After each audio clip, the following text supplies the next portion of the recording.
India alliance को अपने vote bank की गुलामी करनी है तो करें, उनको वहां जाके मुजरा करना है तो भी करें, उनको वहां जाके मुजरा करना है तो भी करें, उनको वहां जाके मुजरा करना है तो भी करें।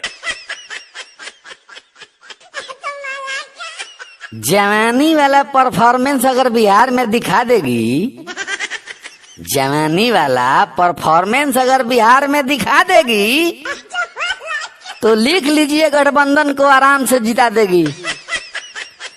बिहार में जाकर सुनाइए कि इन आंखों के मस्ती के मस्तान हजारों हैं। आचार जितना पुराना होता स्वाद बढ़ता जाता है। आचार जितना पुराना होता स्वाद बढ़ता जाता है। बूढ़ा आदमी को मिल जाए तो बड़ी चाव से खाता है। मोदी और नीतीश जी को उल्टा कर लटका देगी। लिख लीजिए गठबंधन को आराम से जिता देगी।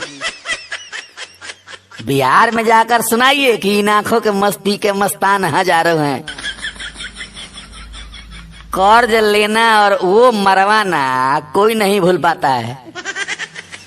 कर्ज लेना और वो मरवाना कोई नहीं भूल पाता है। बूढ़ा होने पर भी एक दिन जरूर याद आ जाता है। चाहे जिस दिन मुजरा करके सबको नाच नचा देगी। लिख लीजिए गठबंधन को आराम से जिता देगी।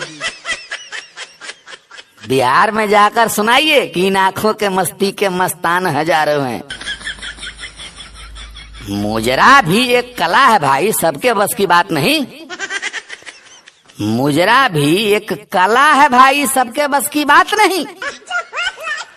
बॉलीवुड की रेखा की भी इनके जितना औकात नहीं। मुजरा का कंपटीशन कराइए, मुजरा का कंपटीशन कराइए, रेखा को हरा देगी। लिख लीजिए गठबंधन को आराम से जिता देगी। बिहार में जाकर सुनाइए कि इन आंखों के मस्ती के मस्तान हजारों हैं। धंधा कोई खराब नहीं होता, सब धंधा समान है। धंधा कोई खराब नहीं होता, सब धंधा समान है। पूरे देश के लोगों को मुजरा पर भी ध्यान है।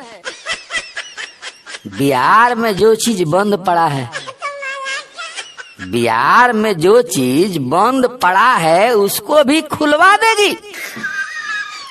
लिख लीजिए गठबंधन को आराम से जिता देगी। बिहार में जाकर सुनाइए कि इन आंखों के मस्ती के मस्तान हजारों हैं। जवानी वाला परफॉर्मेंस अगर बिहार में दिखा देगी तो लिख लीजिए गठबंधन को आराम से जिता देगी। बिहार में जाकर सुनाइए कि इन आंखों के मस्ती के मस्तान हजारों हैं।